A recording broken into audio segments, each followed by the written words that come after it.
I think you need to be, not just you, but everyone in general needs to vet their partners, right? Like, what are you contributing? What are you bringing to the table? If this goes south, how are we going to fix it? Right? And just having that solid game plan. You know, if people have something to potentially lose, they might pay attention. You're checking out the Investor Shed podcast with Nick Beveridge and Jeremy Kitchen. They're on the path to financial freedom, and they're taking their community with them. Stay tuned for the best free real estate investing advice on the internet.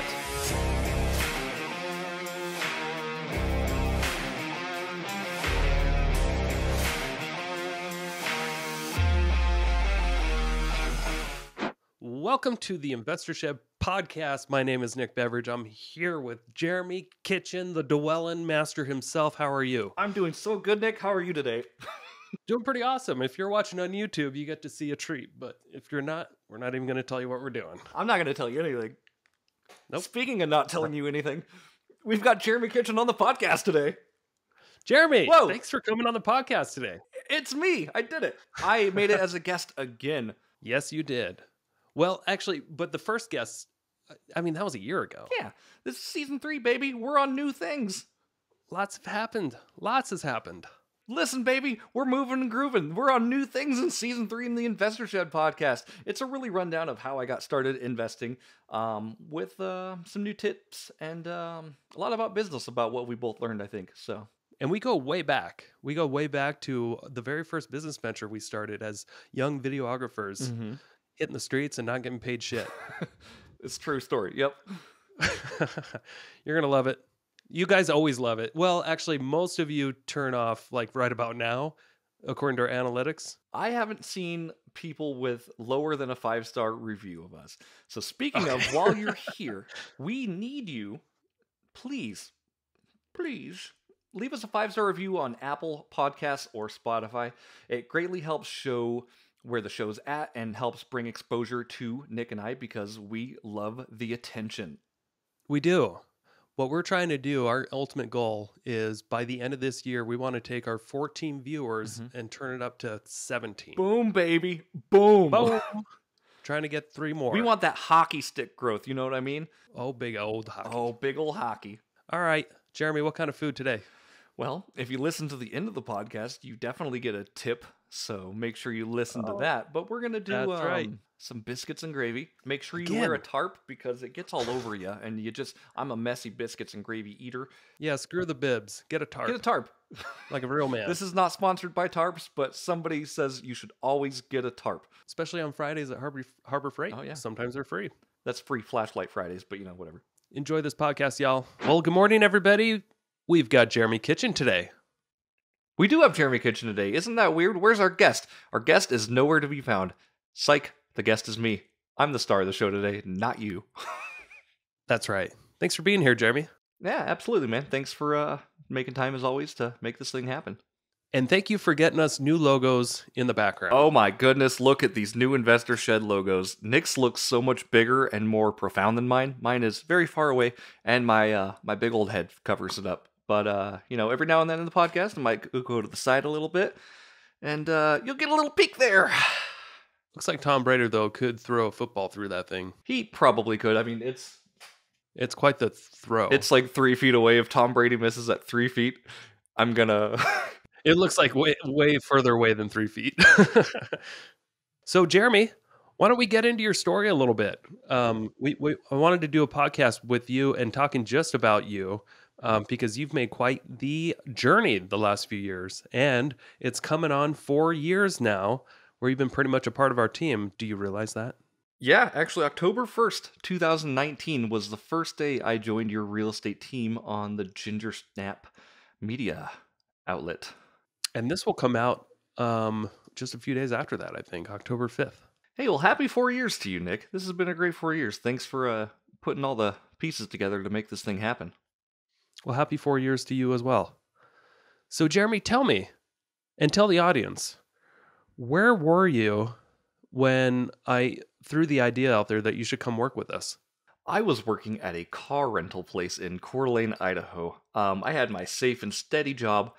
Everything was fine. I wasn't ever going to... I was at my effective glass ceiling in the job description I was in earlier. there was no way for me to advance any further, but I was very happy just being that second in command. Yeah. Yeah. And what were you doing before that?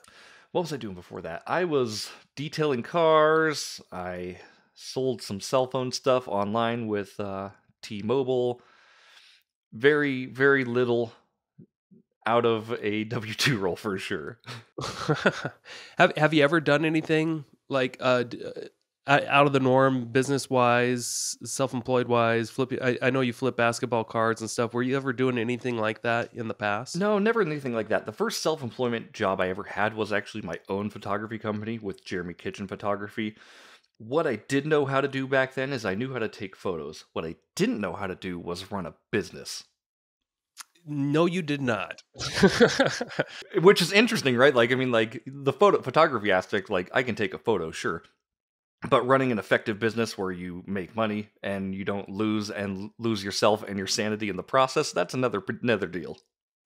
Well, now that you can take some time to reflect, what is a great way to lose money if you start a business? Partner with Nick Beveridge. What's the second best way? That's a joke. The first thing is, I mean, what was the question again? I'm sorry.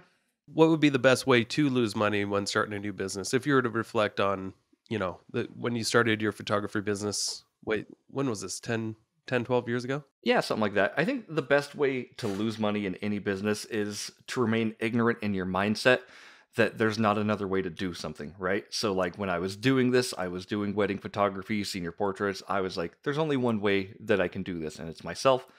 And I thought I knew everything about, I'm like, I can start a business. It's no big deal. No, it's a lot more nuts and bolts and back end stuff than you think. Yeah. So what would you say was like the one or two biggest things that you did wrong and didn't know it at the time, but now reflecting back? Sure. The one thing I think that really killed that business was undercutting the competition constantly and not being paid what I'm worth for my time. Right. Yeah. You're always trying to be the cheapest guy, right? I was very set on being the cheapest guy. I was doing weddings for like $200 to $300, which is really unheard of. But you do it just to try to build up that business and build up that flow. And then you start getting people start using you because you're cheap, not because you're providing a good service.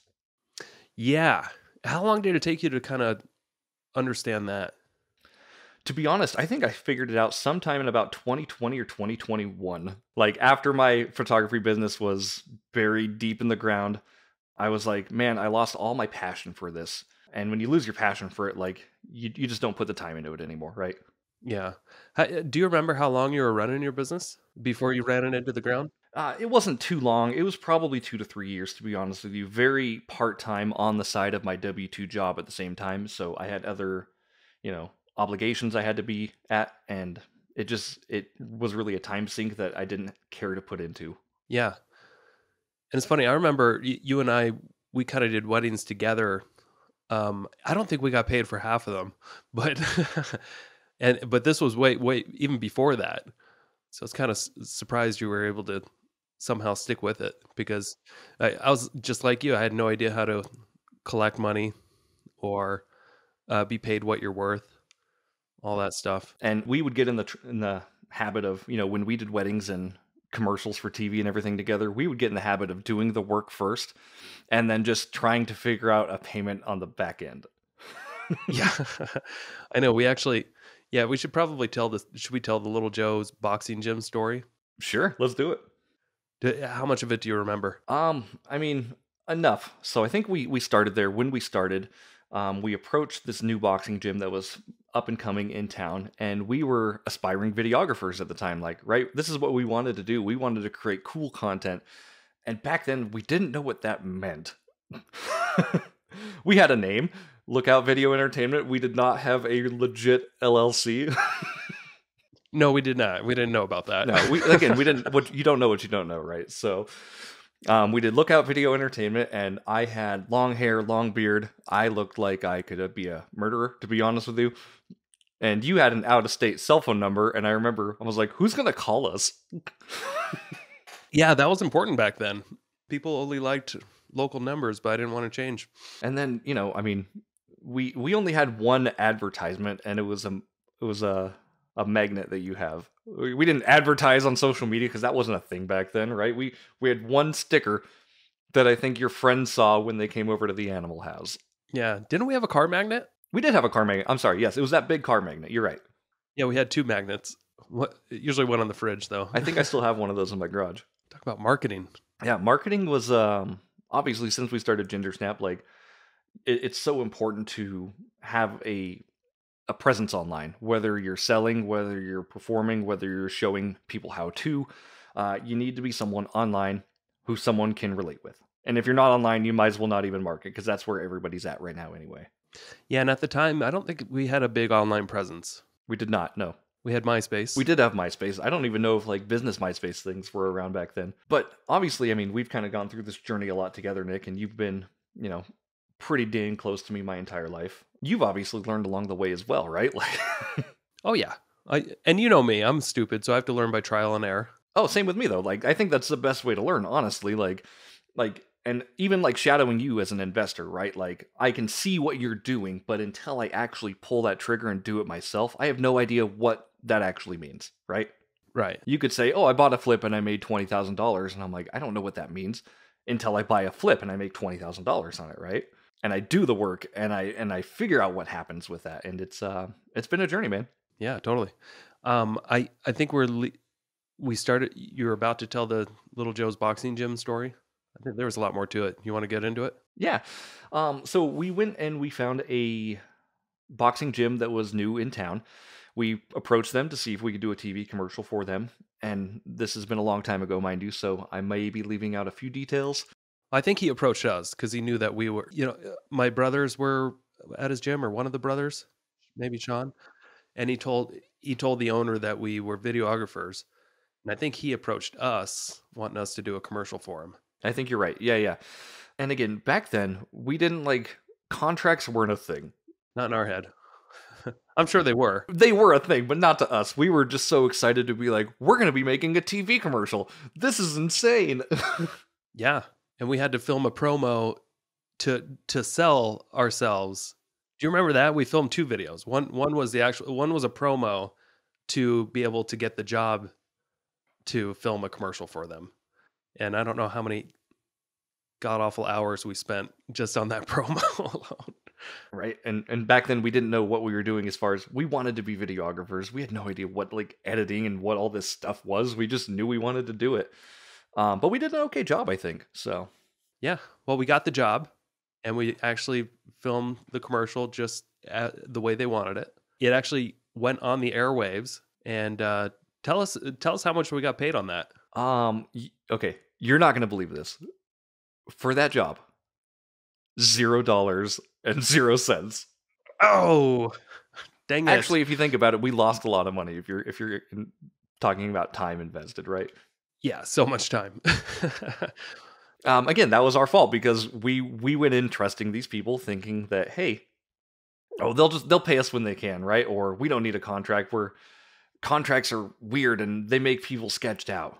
No. Contracts protect everybody in business. Yeah, it's communication done for you without people left to interpret their memories. And I love that too. And that's just one of the big things I've learned. Anything I'm doing now, I did a loan out of my IRA last week for $6,000. Very little loan, but I got a contract. I got a promissory note. Okay, here's what happens if you don't pay me back. Everybody good? You signed, I signed. Great. Yeah, no memory needed. Per my last email, which is written right here in this lovely document we wrote. So yeah, we learned about that. We didn't get paid on that, and then we ended up filming another event for that boxing gym. Did we? We did. Okay, this is where I have a history of seizures, so my memories. That's all good. So we did the commercial. He said he would pay us, right? And then he had this big boxing promotion coming up where it was a live boxing event. You and I actually filmed that. Now, we did not edit it because he stopped paying us, and that was when, he's like, I remember this quote. He said, I'd pay you on the 18th. And we're like, dude, it's the 18th. And he said, oh, I don't have the money. All right, then you're not going to get your product, dude. I think he wound up in jail. Yeah, he could have. I'm sorry if you're listening to this, dude, but you owe us some money. I'm not going to come collect or anything. I don't even remember the guy's name. I don't either. Contracts, man. That'll help you. Yeah. And then we did another event shortly after or before that, the River City Rod Run. We did one of those. We did multiple of those for sure. Yeah. A lot of time, a lot of effort, a lot of editing. Big bucks. You know what's weird about like media and everything? Like we were so stoked to be on TV, what was it, 15 years ago with our commercial. Now you can literally just click post to Facebook and then you can run an ad. Like I watched your ad for the AJ Osborne Investor Shed episode. You got like 9,000 views on that. Paid for it. You paid for it, but I mean like you pay to put it on TV anyway, right? Yeah, it eventually got 25,000 views, I think. And it cost $700. And it had 800 and something people click on the link. So yeah, Facebook's kind of like TV. Yeah, it's kind of like TV. I mean, just the more places you market, the better your chances are of finding somebody that will see you. So anyway, that River City Route Run, again, we did a full event. Didn't get paid for that one. I can't remember why we didn't get paid on that one. Do you remember? I don't remember, no. I know he wanted like a rework of the edit, so then we went back and reworked it, and he was already playing the version that we gave him in the store. This is back when we had to give people DVDs of like, here's the DVD, I'm going to trust you with it, right? Oh, I thought it was a VHS tape. We gave him DVDs for sure. And then he just played DVDs throughout his restaurant. But yeah, if you're doing any of that stuff, make sure you watermark it. Put sample video across the front so he can't use it. Make it a very low file size, so even if he used it, it's going to look like crap. Obviously not too big of a deal with that anymore, but yeah, make sure you're protecting yourself in all assets of business. Yeah. So after our attempts at trying to be videographers, obviously I went off to, I can't remember, I think I went off to go be a car salesman in Kellogg or something like that. Do you remember what you ended up doing after that, after we couldn't really make it as business owners? If my memory serves me right, I think I went to detail cars and detail automobiles for a while. Probably about 6 or 7 years of that. So, gotcha. Now, during that, in the whole time up until where you started working with our team and getting involved with real estate, have you ever considered running a business someday? No, legitimately never. I had no desire to. I didn't know how to do it, and I think I was scared of the unknown with that, right? Yeah. Now, I think that's really unique with you, because most people that are entrepreneurs or business owners that I've met anyway and that I've interviewed, they've always had this deep desire or craving for that. But I believe you're like the classic case of like you were just surrounded by these people, right, that were doing this thing, and you are the 5 people you surround yourselves with. And I think that's the classic case of what happened here. But do you mind going into the story of when you were hired on and then we tried the media gig again? Absolutely. So I remember you set up a meeting with me. I wasn't really sure exactly what you wanted, but then we talked. And, the thing I love about you, the thing I'll always love about you, Nick, is like if you have an idea, it's getting executed one way or another. Like there's no stopping your train of thought because you're just like, I should do this. And then that thing just, manifests itself, right? So we met up at a restaurant. What was that restaurant? Franklin's Hoagies. You did. You took me out for a hoagie wogie. It was very nice of you. I'm like, hey, we haven't worked together in 15 years. What do you say? Let's go get a hoagie. So yeah, no, you pitched Ginger Snap Media. Like I loved the thought of it, but honestly, it was terrifying day one. I'm like, this guy wants me to leave like everything that I know. Again, I was working at a car rental place it was almost 5 years at that point. I was second in command. There was nowhere for me to go. And I was overworked and underpaid, but I was making a steady paycheck. So it was, and it was okay, right? Like I wasn't like making any huge progress in my life, but I was, making my bills paid. And I thought that was really cool.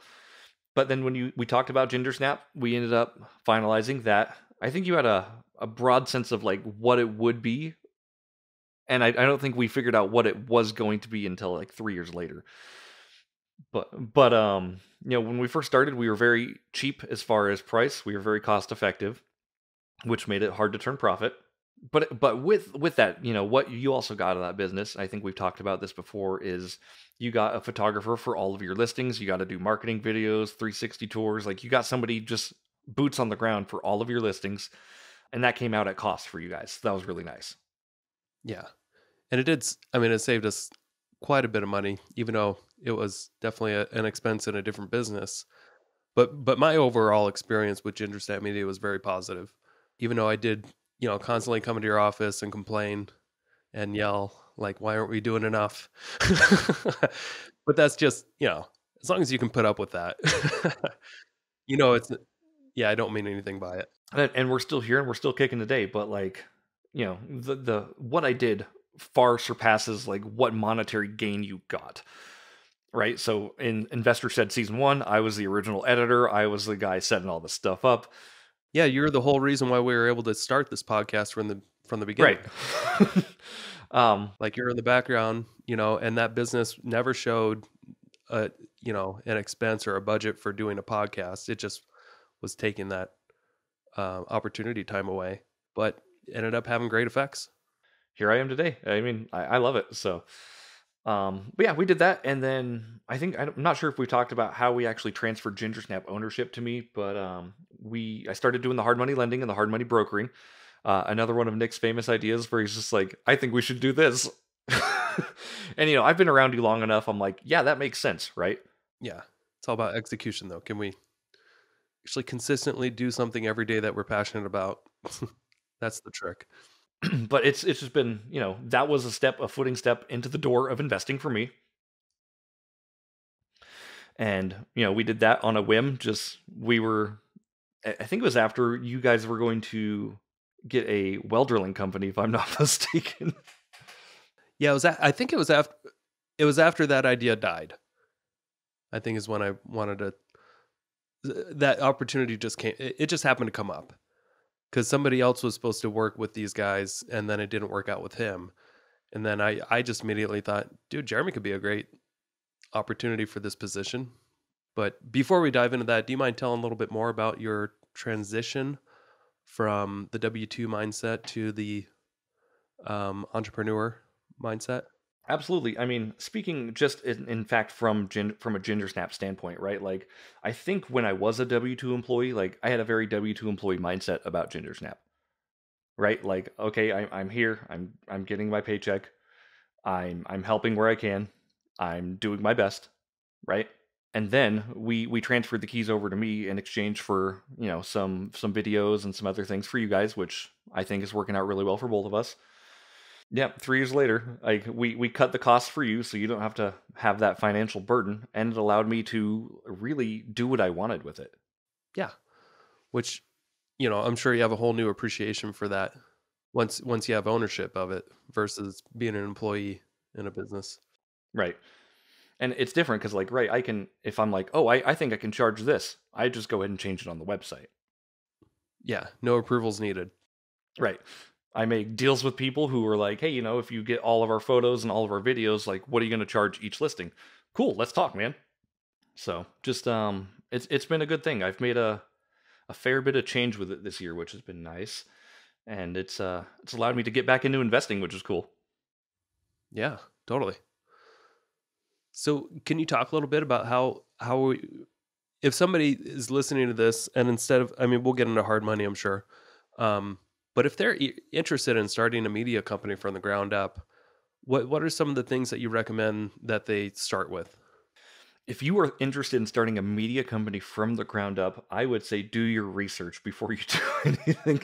And literally just go on YouTube, google.com, and find out, like, hey, if I wanted to start a photography business, what all is needed? Because it's not just taking photos and delivering photos. It's a business now, right? Okay, we need a way to deliver photos to clients. What's an easy way to do that? We've got our view shoot. What kind of photography are you doing? What's view shoot? It's a video and photography hosting platform where it accepts payments. It's basically like a CRM. It controls all your customers, and it doesn't allow people to download the photos until the photos have been paid for. It just really makes it so I don't have to do all that back end work and chase it. There's a monthly fee with it, which is great. I love it. It's just a business expense, but how much is that monthly fee? Depends on what you get. I think they start at like $35 a month, which is nothing. So just for, and I know kind of how this works, but just for the people that are listening, I don't know, just having something like ViewShoot in place will, in my eyes, and you tell me if I'm wrong, but I mean, it takes the business side of things and simplifies it like crazy. and puts, 80% of your systems in place just by using all the functionalities of that, right? 100%. My clients can schedule photos themselves on the website, which is cool. Like, I don't have to be involved with it. They just click the day they want, and I say yes or no. It takes out a lot of the legwork for me, which is great. I don't have to be going around chasing people for payments, for non-payment issues. Look, dude, if you want your photos, pay for the photos, and then once you paid for them, you can download them. Be great if ViewShoot was only available when we were straight out of high school. I'm sure it was, or something like it was, but that was the mindset of a small person who's like not a growth mindset, right? Yeah, they don't want to invest any kind of money at first until they know it's essential. Right. Nowadays, it seems like there's not a day that goes by where like my business isn't being hit with some sort of expense, and that's okay. Like, yeah. What other expenses could somebody anticipate other than like an online software? If you have your own equipment already, that's great. But I think the way technology works is you're going to be constantly upgrading. That's what I've been doing, just trying to get better lenses, better camera bodies, better ways to make better content for my clients, right? Because it's highly competitive out there. I will say that. There are a lot of good photographers. There's a lot of great photographers. There's even some that are better than me. I'm just being honest, man. Like, this isn't, I'm not trying to sell my business here. I think there are people who can do a better photo than me. There are also people who do worse photos for more, and I think at the end of the day, it comes down to working with the people you know, like, and trust, right? Like, and I've had conversations with my clients that say like you don't even need to be the greatest. You just need to be efficient and get the job done, and that's true. Yeah, and that's half the battle when you're trying to find somebody to do work for you. It's like, will they actually return my calls? Will they execute on this? The quality is only one small factor. With let's say with a real estate agent just trying to get photos done, it's like, can you be there at this house at this time? And then will we have our photos within a reasonable amount of time after that? And same thing, like Alex Hormozy goes into this a little bit. He's like, people do business with you for the person you are, the price you have, or the product you give. And I think there's those three, and then there's one more P as well. So there's also procedure. There's how you handle yourself and how you handle business. So one of four of those things are going to be the reason why people do business with you. And it's my job to try to hit a couple of those blocks. I don't hit all of them, but I hit a couple, and that's okay. I've got my fair share of the market in photography and videography. I'm good. What would you say is something you kind of struggle with lately? Yeah. Letting go of the reins a little bit. Okay, and what do you mean by that? Like, I'm still an in-house editor, so I edit all of my photos, all of my videos, which is fine.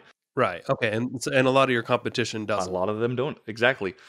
It's hard to let go of those reins, man, but I see the value in it, and I've talked to other photographers in the area. I do make it a point to actually network with other real estate photographers in the area, just because I think we can all learn together, right? If someone's like, hey, man, how did you do that? I have no problem telling them how I did it, because it's not going to affect my client share, right? I don't think so. Yeah, I don't think so either. And if it does, great. That's good for them. I'm still going to continue to thrive and go after new business anyway. So, okay. And what would you say is one thing that you do really well? I think I communicate with everyone really well. Honestly, in my head, I think I'm a person who people want to do business with, just because I do have a pretty boisterous personality and I'm fun. And that kind of stuff, especially when you're doing video work, really shines through to the client. Like, I'm helping you coach, I'm helping you do these things, and I think people see that kind of value that I provide. Yeah, good. Couldn't agree more. All right. So, what were some of the things that kind of changed your mindset? Were the books you read, anything anybody said to you over the last few years that kind of made you think that maybe having a job for the rest of your life doesn't maybe sound as appealing as it did in the past? Sure. And I'm honestly going to credit this all to you and your team, Nick. Like I said, well, hear me out. Like, right when I started, right, I was very W-2 mindset. I was pretty scared because I was kind of jerked away from my comfort zone, honestly.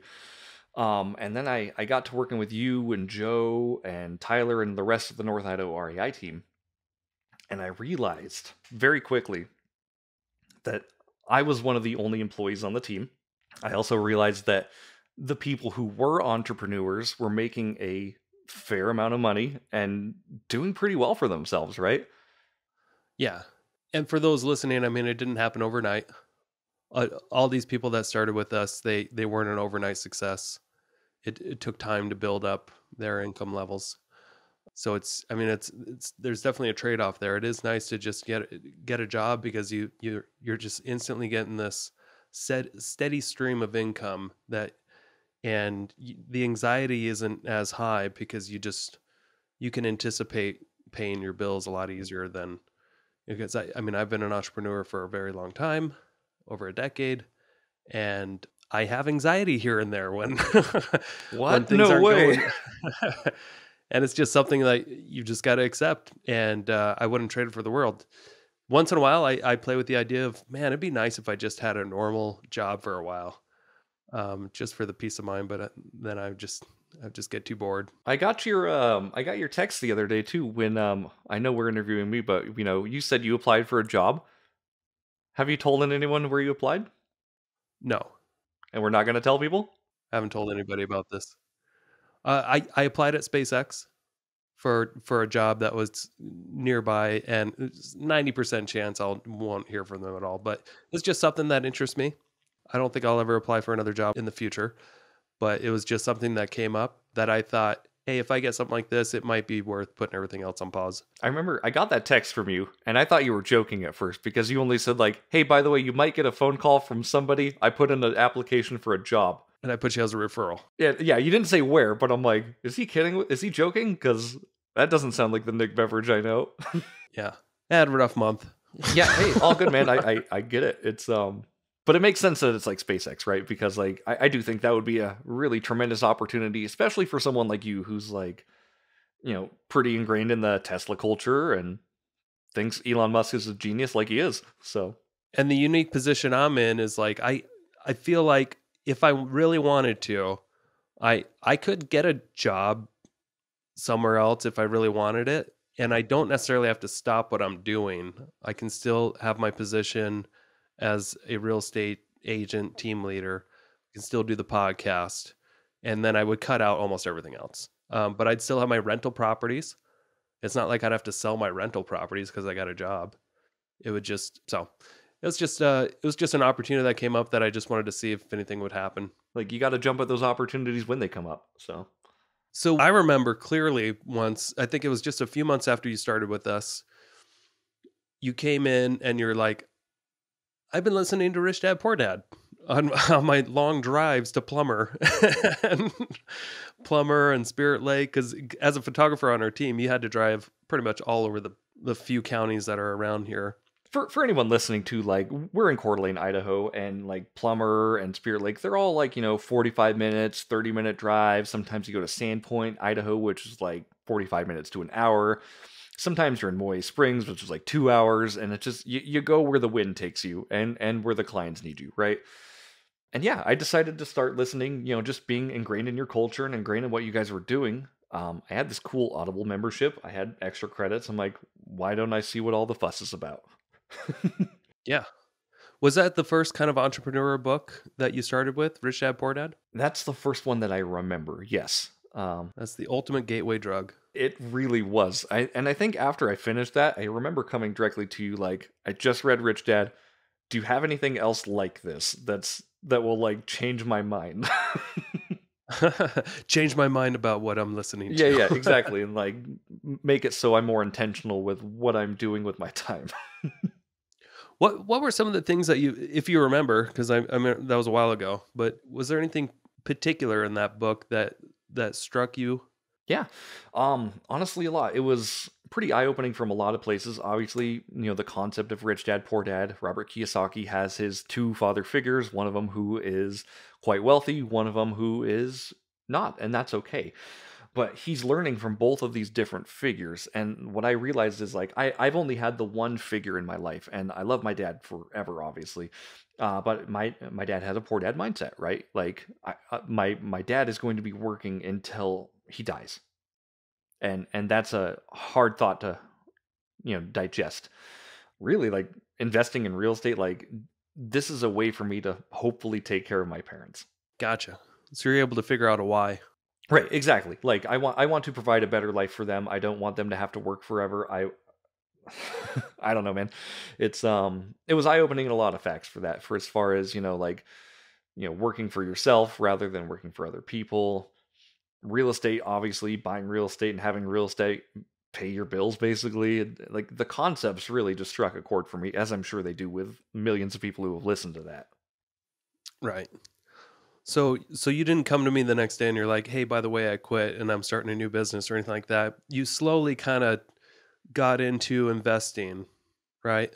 Can you talk about what it was like buying your first house and then how that was able to, and at the same time, I believe we bought that investment together and you were able to raise money separately for that. Can you get into how you were able to snowball your investments? Yeah, and honestly, like, that was buying a house felt like the most scary thing I've ever done in my life. Before that, it was like quitting my job and coming to work for you. So learning and getting out of my comfort zone has been really, really good for me. But about the same time, so I ended up dating your transaction coordinator, Sam. She just finished her first flip, which was really cool. I was helping her on that, and just running numbers on her first flip. I'm like, oh, you're gonna make like $30,000 on this. That's so cool, right? And in my head, I was like, $30,000 is almost as much as I've made in an entire year at my maximum ever on a W-2 job, which is bizarre. That's just the way it is. Right, and that's the way it is. So I remember when she was doing her first flip, it all kind of happened at the same time. So I'm not sure exactly what happened first, the chicken or the egg here. But I was like, I need to save money. I need money so I can buy a house. And so at that point, I had a whole bunch of sports cards. I think I sold probably like $20,000 in old Kobe Bryant cards. And I saved that. And I remember, this is when I was bugging you. I was like, Nick, I've got $20,000. I've got $20,000, right? And I don't know how many times I asked you, but I'm like, I've got enough to make a thing happen, I think. Actually, can I interrupt here? If I remember correctly, I remember you had $10,000. You're right. And I said, come back to me when you have $20,000. I'm like, I think you need a little bit more in an investment, at least enough for like a renovation. If you have 20 grand, if you can save that up, I think we can find something. That is absolutely right. You are right. I remember that because I had the 10 and I was like, okay, now I've got like a spot I can shoot for. Like, I have a number in my head, 20. And I think I just, I converted an old IRA, which I had like 3 grand in, just sold some more stuff around the house, and I scraped that money together. Which is insane if you think about it, because I remember when you joined our team initially 4 years ago, you had this huge lavish goal of someday I want to, by the end of the year, I want to save $10,000, right? So that was this, ultimate lifetime type of goal at the time. And then in just a matter of, a couple of months or something like that, you were able to save an additional 10,000. And what I wanted to do with that 10 grand, do you remember what I wanted to do with it? Buy a car? Pay off my car. I wanted to pay off my credit card and my car. That was literally what I wanted. I was going for like the Dave Ramsey, pay off all my debt so I can start fresh, which I do see value in that. Not that I don't. Yeah. But I also see value in leverage. Totally. Which made a lot more sense back then when interest rates were 3%. Not quite that way anymore, but that's okay. So yeah, it was that time you told me to get up to 20, and I got up to 20. And then you found us a deal. We partnered on that. We went 50-50. That house was a nightmare and a blessing, I think, at the same time. Yeah. I mean, it was a house. It was a house, that's for sure. I think we've told the story before, but we bought it from a wholesaler, and we weren't allowed entrance into it until about 5 months after we bought it, if I'm not mistaken. Yeah, but we had an appraisal, and we had the good word of our wholesaler that it's in good shape. It is in good shape. And the appraisal, typically they would notate if the house was in chaotic condition. But it was so weird that appraisal did not note that the ceiling was caving in and that the floors The floors were falling through. Yeah, there's no subfloor in multiple areas in the house. Yeah, the subfloor had softened up so badly that there's holes everywhere. Yeah, it was a really, really, really good learning experience on that first flip. And about that time, so obviously, like this, I said this, it kind of happened at the same time. So Sam and I decided, we were dating for, it was probably 6 or 7 months at this time, and we couldn't get approved for anything. There was very little we could get approved for, and house prices in North Idaho kept going up. So we were like, it's really now or never. We can either partner on this, we're not married or anything, but we can buy a house together. Worst case scenario, we split up and we split the house, and we can still figure it out to make money, right? We can work amicably and make that happen. But we bought a house. We got on the new construction list in Coeur d'Alene back when they had a list. I think we were like 70th or 75th on the list. And for some miracle, I don't know who pulled some strings. If it was you or Joe, I love you guys both forever, but we got bumped up on that list. Might have been Joe. And I know like other people ahead of me, obviously, they say no to that house because it's the smallest house on the block, whatever. But we got our shot, and we were approved for $320,000. This house costed $310,000. Yeah. And it probably felt like you're buying at the peak of the market. Oh man, it was so terrifying buying my personal residence. I'm like, are we nuts buying a house for $300,000? And all I could think of in my head was like, when my brother bought his house, he bought it for $126,000. Yep. All you thought was price. All I thought was price, right? I was not aware of market appreciation or anything like that. So we bought it, and within a year of owning this house, we had almost 40% equity. Yeah. You guys hit the jackpot. And everybody in the county hit the jackpot, but you guys hit the jackpot especially hard because you were buying a new construction property where I feel like you guys bought a property that if it was a resale, it could have sold for 30 grand more easily at the time that you were closing on it. But you just slid in just before things went absolutely nuts. And honestly, it felt like things were going nuts the year or two prior to that. That's why I was so scared of it, right? I'm like, dude, we're going to spend $300,000 on a house? Is this insane? A house like this just went for $250 a year ago. But that's the way the market works, right? When we got in, and like I said, we got almost 40% equity. So we had almost $200,000 in equity within a year of owning that house, which is unheard of. It's the greatest run-up of appreciation in North Idaho. I don't think we'll see anything like that for the foreseeable future. I do think things have kind of leveled out around here in a way that like people are almost outpriced unless rich people are coming in from out of town buying. Like your average Joe in the town who's just an average W-2 employee with an average partner who's a W-2 employee, probably making $100 grand a year, probably can't buy a $550,000 house. It's tough. Yep. So anyway, so you got in. You can call it lucky, or you can just call it smart or timing. But it's all about, it's so cliche, but it's not about timing the market. It's about time in the market. You just happen to be in just before things went absolutely historically crazy. And I would attribute it to luck, but I do think there was big learning lessons that happened from this, right? Obviously, like never buying a house in my life before, I'm like, oh, this is a good way to build massive wealth, right? This is a repeatable system where now I have this equity in my house. I can use this equity to invest in other projects. And that's exactly what we've done with it. Yeah. And I remember at the time, I think I had 8 or 10 investment homes, and I got to experience that too. That run up where, holy crap, like almost overnight, all of a sudden I went from being like barely a net worth millionaire to, holy crap, I have like almost 400 or almost $4 million in equity here. It was insane. And absolutely everybody got drunk, I think, with values and expectations and expected interest rates to stay where they were and all that stuff. But tell us a little bit more about how that year went. You and I bought that first property. It was not what we were told it was, but we bought it anyway. And that's all good. Things happen, right? But so when we went in, I think your original rehab budget was around $25,000.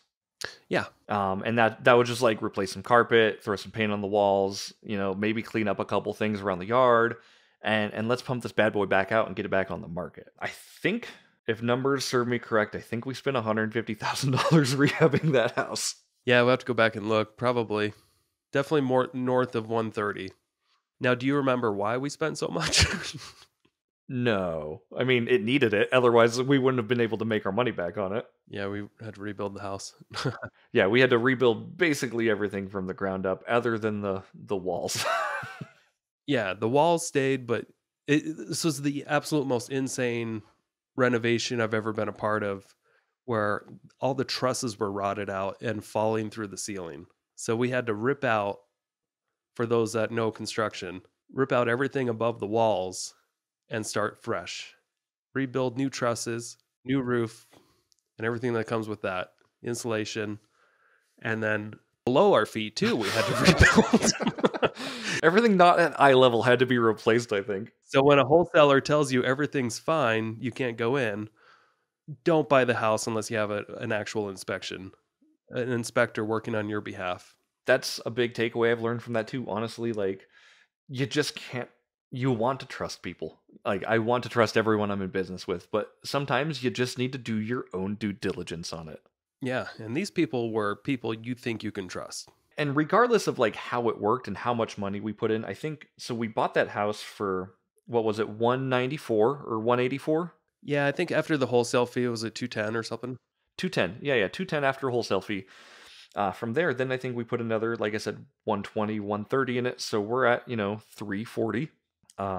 Pretty crazy. From there, we actually refinanced with a hard money lender we work with.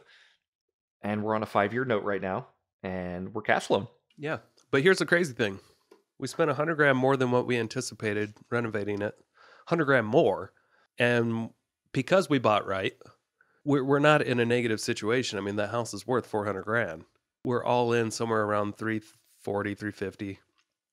And we've been cash flowing for the last year. Our lease is getting renewed this month, I think. And when we cash out refied with the hard money lender, we actually got a little bit of money back. Yes, not all of it. Not all of it, but we got a little taste of our money back, which was pleasant.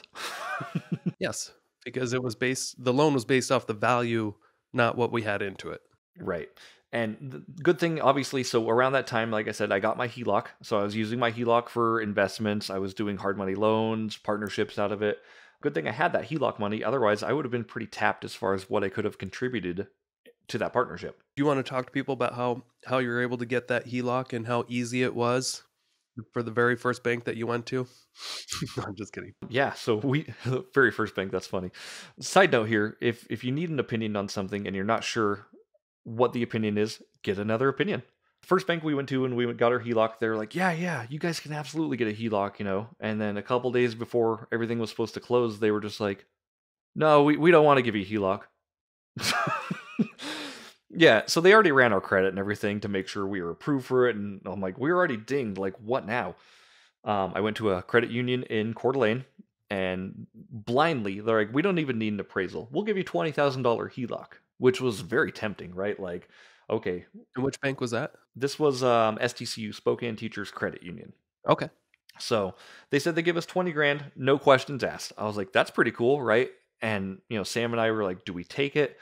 We've already got our credit dinged, and we were really worried that like we were just going to miss out on the opportunity to capitalize on this awesome equity. So second opinion gave us $20,000 quote. Third opinion, we went to Numerica Credit Union, which just a credit union across the street. They're like, if all goes well and it appraises, we can get you a good HELOC on this. So we ordered an appraisal. Appraisal come out. I think our house ended up appraising at $527,000. Again, we bought it 12 months earlier at $310,000. Yeah. And how much did you put down when you bought it? We are an FHA loan, so we put down 3.5%. But then we also did a percent pay down. So our interest rate on our house is only 2.25, which is pretty cool. Super low. Yep. Super low. Mortgage payment is, we can handle it. We're good there. But we ended up getting the appraisal right. And then Numerica said they give us a HELOC for $170,000. Now, I remember Sam yelled at the lady who told us that on the phone. She cussed at her. Like, on the phone, she went, I'm going to cuss on the air. She's like, what the fuck? To the lady who was telling her how much HELOC she was getting. But it was a good what the fuck. It was a good what the fuck, correct. But I'm like, don't yell at them, please. They're in charge of giving us money. Don't scare them away from this. It was an exciting what the fuck. It was. But yeah, so since then, like I said, we've done multiple investments out of it, and it's been our lifeblood to kind of keep us going. Obviously, with a HELOC, you need to have a plan to pay it back. For anyone listening, HELOCs are a great way to get started into real estate investing, a great way to utilize your equity without changing or getting a cash out refi.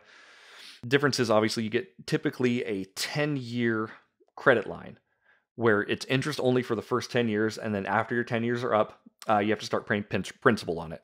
Yeah, totally.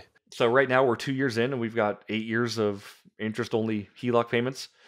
But with the market going up, it has made it hard to use the HELOC for investment purchases. Right.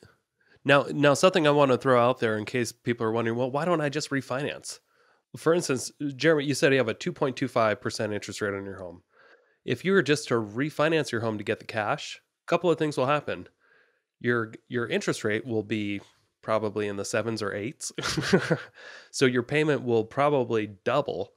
And the money that you get out of the cash out refi, yes, it will be tax-free, but you'll be paying interest on all of it because it will just be in your account.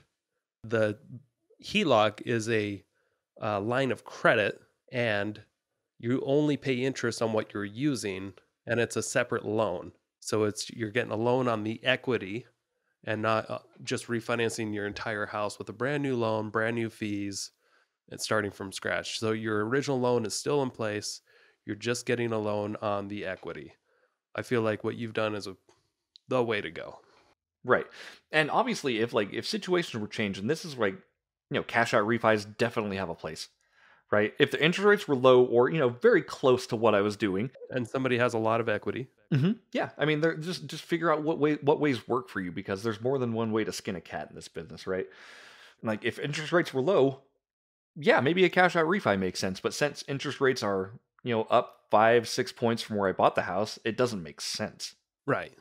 And it probably won't for a long time. But there's probably a lot of people out there listening that have a great loan already locked in place. I mean, 75% of the homes out there that are financed have an interest rate of less than 4%. That's 3/4 of all the loans out there. And I think half of them are less than 3%. So there's a lot of opportunity out there for HELOCs. And it's a great way to not screw up a good thing that you already have if you want to utilize your house equity for investments. I think it's great too. Like you said, it's a separate loan. So when I deploy my HELOC into an investment, it's not actually making my house payment go up. Like it has nothing to do with that. It's a separate line of credit, and it has its own payment scale and system. Totally. So what kind of investments were you able to make with your loan? First one was a really fun one. I remember as soon as we got it, so we had $170,000 sitting in our account. What we did is we walked into your office and we said, "We've got $170,000. Who needs funding?" And a couple of people, a lot of people will raise your hand when you're flaunting around money like that all willy-nilly. People will bite. First thing we did was we did a hard money loan on a property for a couple of your employees at the time. Not employees, I guess agents. And it was out in Smelterville, Idaho. They bought it at a really good price. I gave them stellar terms on the note. Yeah, what kind of terms did you give them? I gave them 10%, no points. No points. Okay, so no fees for doing the loan. No points, no down payment. So we just funded the entire project. Their house was $120,000. They were thinking when they sold it, it would sell for about $240,000, $250,000, and it was going to be a wholesale deal, which is basically a combination of a wholesale and a retail. So you go in, you kind of clean up some cupboards, vacuum the floors, clean the windows, and put it back on the market. And we knew that I'm like, okay, worst case scenario, if they default on this, I just get a cool rental. Like it was secured enough where I'm like, all right, we're at like 50% ARV. If this goes in the gutter, we'll just sell it and we'll be okay. And we probably would have been more okay, but that's okay. So for the people out there that kind of missed it or are confused about how you set this loan up, just to reiterate, you did the entire purchase for these agents, 120 grand, used your HELOC, and you said we'll give you up to 1 year to pay it back or to sell your property, and we're charging you a 10% interest, annual interest, but you had a catch. You wanted 12 months. 12 months guaranteed interest, correct. Which is, I'm like... That was a slimy thing to do. Tell us why you did that. Just kidding. I think it worked out best for everybody. Okay, so these agents, they were anticipating selling it in 2 to 3 months. And in my head, I'm like, nothing ever goes as planned, right? What I want is I want my money deployed and I want to make money from it. I don't want to buy this whole thing from you just to sell it in a month and I make $1,000. It's not worth it at my time in that, right? And for those that can't do quick math, $120,000 loan, 10%, that's $12,000, right? So within a year, you want your money back plus 12 grand. And they're like totally cool. Oh yeah. And they were making monthly payments on it as well. So I think 12 grand, I think they were making $1,000 a month payments to us. Oh, okay. So did that go towards that interest? Yep. So every month they had it, they would pay us $1,000 and then it would get deducted from the total amount that they owed due. Was that $1,000 covering the payment that you had to make on the HELOC? Oh, 100%. Back then we were lending that HELOC out at 3.5, which is really great. So I think we were only paying 3.5% interest on it, and we were making 10. So spread of 6.5 was pretty good. So you're making more than enough to cover the payment plus more. Yep, exactly. And then they actually did end up selling it within 3 to 4 months, and then we got our big payoff. They ended up making, I think, almost $90,000 collectively on that deal. Yeah, after paying you. Yeah, well, Sam and I made our $12,000, and I think it worked out really well for everyone. Would I structure a deal like that again? No. Okay, and why not? I'm learning, just from being the hard money broker that I am, like, skin in the game is very important, right? Again, this was an investment that we were comfortable taking on. If it didn't work out, I could have had a plan for it.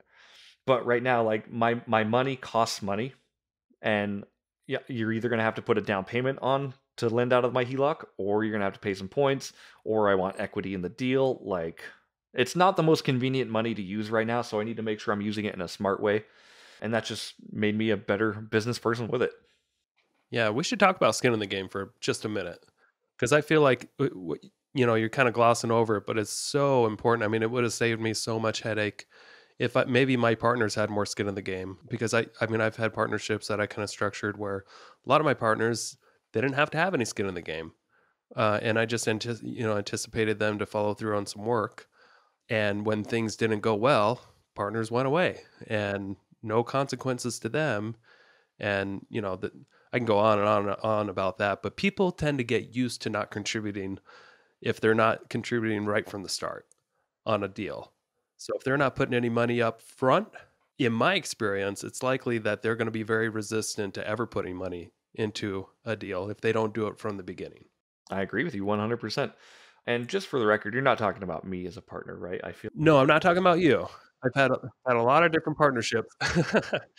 No, but you've had skin in the game from the beginning on these. On all my partnerships with you, you transfer money into my account.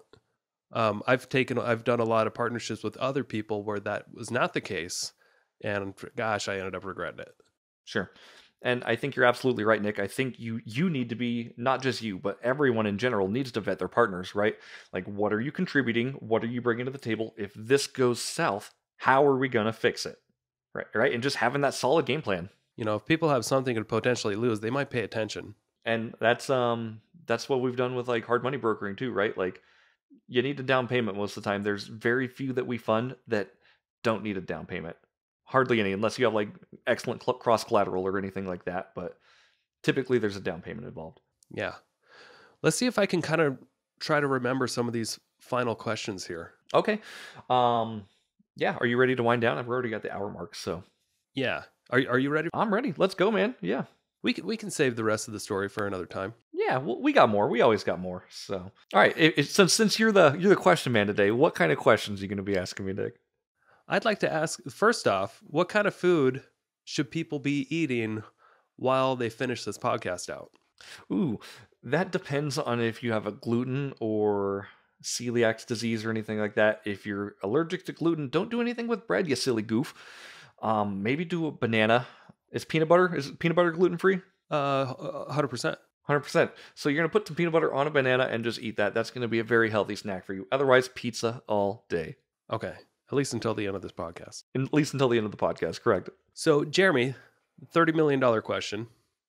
If somebody were to put $30 million into your account, what would be the first thing that you'd spend it on?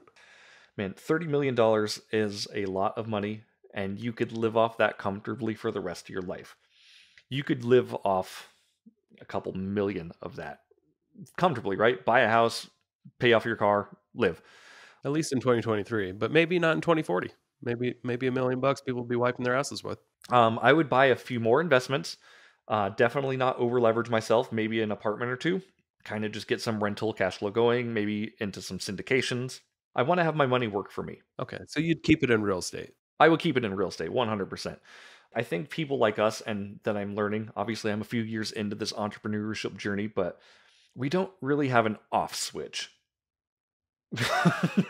Like, I know a lot of investors are like, yeah, I'd buy this, and this, but I'm like, you'd still be investing and you'd still be working, and you know it.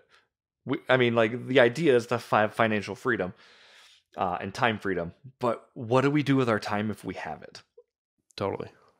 So, Jeremy, what do you think separates those like successful investors from the unsuccessfuls? I think grit separates them. Grit and taking action, to be honest with you. You have to be able to do things, and you have to be able to get uncomfortable doing them. I think people that give up, once you give up, you fail, right? Like, if you said tomorrow, like, I quit, I can't do this anymore, you failed. Because you're not doing it and you can't keep up. The people who are successful are the people who are saying, how can I make this work? And who can I utilize to make it happen? Yeah. Nice. So what books are you reading right now? What books am I reading right now? Actually, I am reading the Self-Directed IRA Handbook by Matt Sorensen. We had him on our podcast, what was it, a few months ago? A couple months ago, yeah. Late summer? Yeah. Just been a strategy I've been implementing into my investment. I've been telling people I have to plant the seed to make the tree grow, right? So I did one loan out of my IRA, which was super cool. I'm happy I know how to do that. And now this is the first year I've had it. So next year I'll be doubled in income plus more. That thing's just going to grow, and it's going to be a really cool investment tool for me to use. Awesome. Yeah. For those that want to go back, Matt Sorensen, I forgot which episode, but it was in season 2, sometime in, I think, August. Yeah, just type in the Investor Shed Matt Sorensen. It'll pop up for you. So yeah, Self-Directed IRA. He wrote the book. It's cool, and it's really cool what you can and can't do with it. Again, what I'm doing right now with this is I'm kind of taking my HELOC method and applying it to the IRA. So I'm just getting money into my IRA so I can lend people and buy projects with. That's really all I'm doing with it, and build it tax free. Awesome. So Jeremy, when you're not out taking photos, doing real estate deals, doing hard money deals, what do you enjoy doing? A lot of things, man. I like being outside. I like hanging out with my friends. Always good to get time with you and your family and kids. Wife's awesome. I like board games. I'm a pretty simple guy. Like being outside, like doing fun things with my fun people. Now that it's fall time, we got to start doing more game nights. We do got to start doing more game nights. We can also go disc golfing here soon too, I think would be pretty good. Good time of year for that too. Yeah. I love fall time. Fall time in North Idaho is the best. It's pretty good. Not too hot, not too cold. You get it. Well, Jeremy, thank you for being our guest of honor today. I'm sure I'm missing one of the questions. Do you happen to remember? I think you did pretty well on that. Honestly, I think from when you were flying by the seat of your pants and not looking at the itinerary, I think you did pretty well. So, oh, thank you. You're welcome. Well, hey man, yeah, thanks for having me. Thanks for continuing to teach growth upon me, and thanks for always being a cool resource for me. Happy to keep this train going with you, man. Well, thanks for being a great friend and a great business partner. Appreciate everything you do. And the world appreciates everything that Jeremy Kitchen does. And thanks for keeping us on track here and keeping this channel alive. We will see you next week. Thank you so much for checking out the Investor Shed podcast. If you enjoyed your time, make sure to leave a 5-star rating and review on Apple Podcasts and Spotify. Follow along on YouTube, TikTok, and Instagram at The Investor Shed for shorts and promos about each episode. Do you want to be a guest or know someone who has great real estate investing advice and stories? Reach out to us at theinvestorshed@gmail.com.